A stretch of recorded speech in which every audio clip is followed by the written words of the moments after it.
پہلے میرا خیال تھا کہ وہ لوگ جنتی ہوتے ہیں جو وقت پر نمازیں پڑھتے ہیں یا وہ جن کے روزے پورے ہوتے ہیں، اور یہ اندازہ بھی تھا کہ ہو سکتا ہے وہ شخص جنتی ہو جو بہت عبادت گزار ہو۔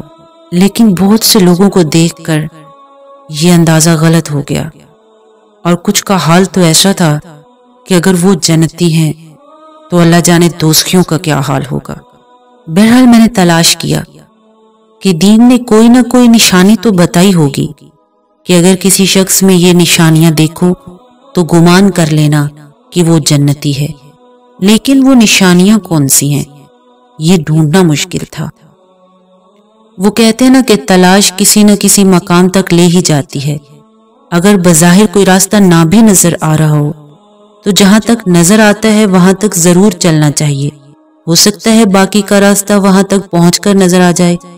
تو میں نے بھی تلاش جاری رکھی، تو بس ایک دن مجھے فرزند رسول کا ایک قول مل گیا۔ کمال کا قول تھا۔